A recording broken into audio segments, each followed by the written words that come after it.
Welcome back to Bite-Sized Breakthroughs, the podcast that breaks down the latest in AI research and makes it digestible for everyone. Today, we're diving into a fascinating paper that explores the surprising ways transformers generalize from different types of information. Joining me is Dr. Paige Turner, the lead researcher on this paper, and Professor Wide Spectrum, a leading expert in the field of deep learning. Welcome, both of you. Thank you, Alex. It's great to be here. It's always a pleasure to be on the show, Alex. So, Paige, before we dive into the nitty-gritty of the research, let's set the stage for our listeners. What's the core question driving this research, and why is it so crucial in today's AI landscape? Absolutely. This paper explores the fundamental question of how transformers generalize from information they've learned during training, which we call in-weights learning, versus information they're provided only at inference time, what we call in-context learning. This distinction is crucial because in-context learning is becoming increasingly important in today's AI landscape. Think about things like few-shot learning, where you're trying to adapt a model to a new task using only a few examples, or prompt tuning, where you're essentially compressing a massive dataset into a few carefully crafted prompts. These are all examples of in-context learning, and understanding how it works is critical for pushing the boundaries of AI. That's a great overview, Paige. Professor Spectrum, could you shed some light on the historical context? How has the field evolved to reach this point? Sure, Alex. The ability of transformers to leverage both in-weights and in-context information is a relatively recent development, but it's built upon a foundation of research dating back decades. Early work in cognitive science and psychology explored the different ways humans generalize, with two prominent theories: rule-based and exemplar-based generalization. Rule-based generalization involves identifying a sparse rule that explains the underlying pattern, while exemplar-based generalization is based on comparing new instances to previously seen examples.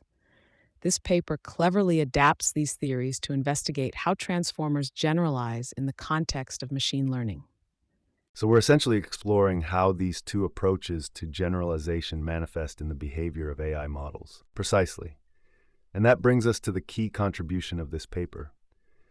Paige, can you tell us what you found when you examined the generalization patterns of transformers in these two scenarios? Sure, we found a striking distinction. When we trained transformers from scratch on controlled synthetic data, we observed that generalization from in-weights information is strongly rule-based. Essentially, the model learned to use a simple rule based on minimal features to predict the outcome. In contrast, when we looked at generalization from in-context information in these same models, we found a dominant exemplar-based bias. The model seemed to rely heavily on comparing new instances directly to the examples it was given in context. That's quite a contrast, Paige. So the model learned to use simple rules when it was explicitly trained on them, but when it was only given examples at inference time, it seemed to stick to comparing the new instance to those examples. Exactly. But the story gets even more interesting when we move from synthetic data to pre-trained language models. We saw a significant shift in the pattern of generalization from context. Okay, this is where things get really fascinating. Let's go deeper into the methodology. How did you set up these experiments, Paige? And how did you measure these different generalization patterns? We used a paradigm called partial exposure, which was adapted from earlier research. In this setup, we trained the model on a set of examples and then tested on a held-out combination of features that wasn't included in the training data. This held-out combination is designed to reveal whether the model relies on sparse rules or exemplar-based similarity for its predictions. We can see if it uses a rule that applies to the new instance, even though it wasn't explicitly seen during training, or if it simply compares the new instance to the ones it was shown.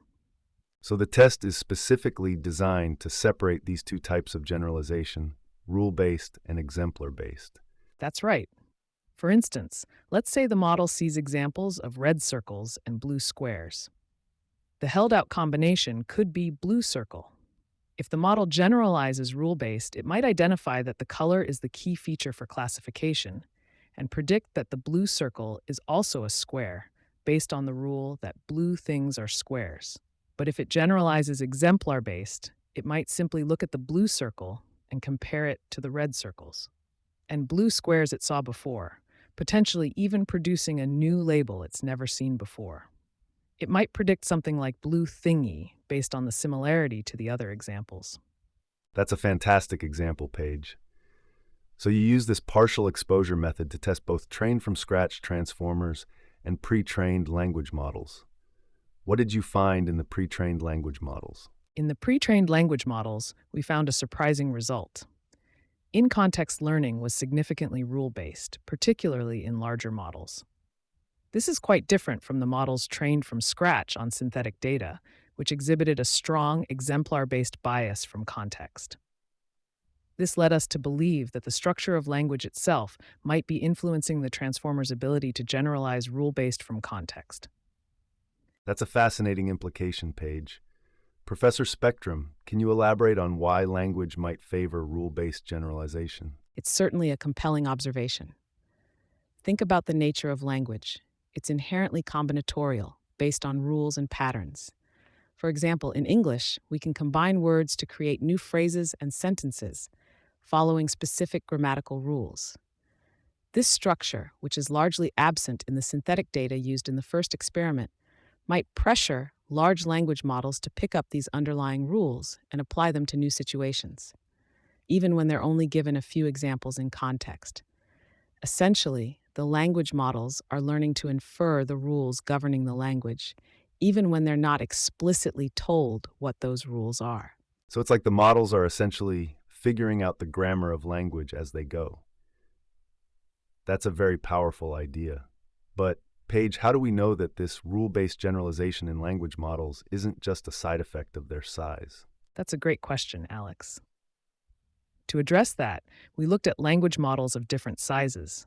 We found that the smaller models were less rule-based, and the 1B parameter model exhibited nearly pure exemplar-based generalization, which is similar to what we saw in the models trained from scratch on synthetic data. This further supports the idea that the structure of language and the size of the model are both critical factors in influencing how transformers generalize. The larger models are able to pick up more complex patterns and use them to generalize more rule-basedly. So it's not just about the size, it's also about the ability to exploit the underlying structure of the data. And that seems to become more pronounced with larger models. But Paige, you also mentioned that you were able to induce rule-based generalization from context through pre-training. Can you elaborate on that? Yes, we wanted to see if we could directly teach the models to generalize rule-based from context. We pre-trained a transformer on a synthetic dataset specifically designed to require rule-based classification. And guess what? It worked. The model learned to generalize rule-based from context, showing that this behavior is not inherent but can be learned through specific training.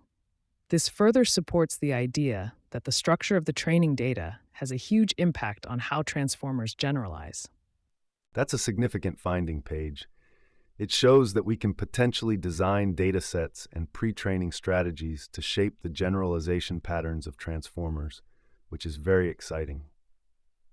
But before we get too carried away with the implications, Professor Spectrum, let's pause for a moment and address some potential limitations of this research. Absolutely, Alex. This is a valuable study, but it's important to acknowledge that it's not without its limitations. Firstly, the research focused on a limited number of pre-trained language models and a specific type of synthetic data. More research is needed to generalize these findings to a broader range of datasets and model architectures. Secondly, the study didn't delve into the specific mechanisms underlying the rule-based generalization observed in the pre-trained language models. Further investigation is needed to understand how this phenomenon emerges and what factors contribute to it. So we need to be careful about extrapolating these findings too broadly. But despite these limitations, this research does have significant implications.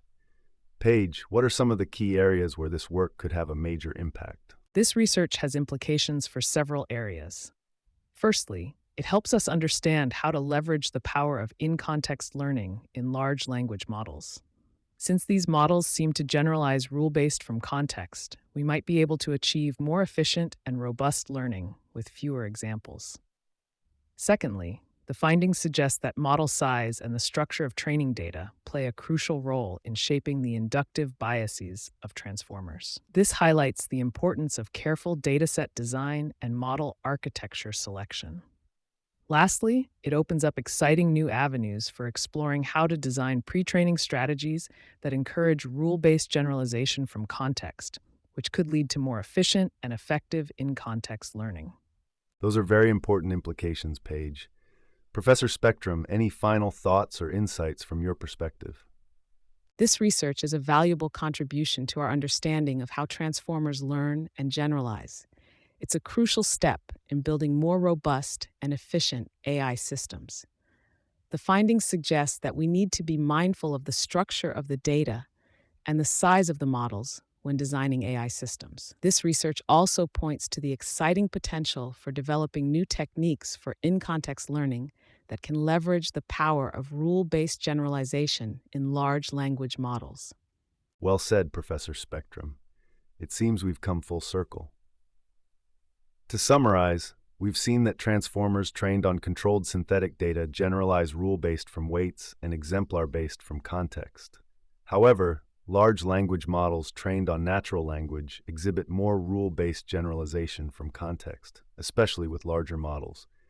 This suggests that the structure of language encourages rule-based generalization and that this effect becomes more pronounced with model scale.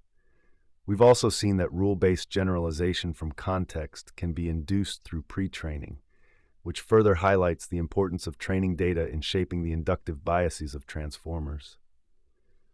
This research sheds light on the fascinating interplay between model size, data structure, and generalization in transformers, opening up exciting possibilities for future research and development in AI.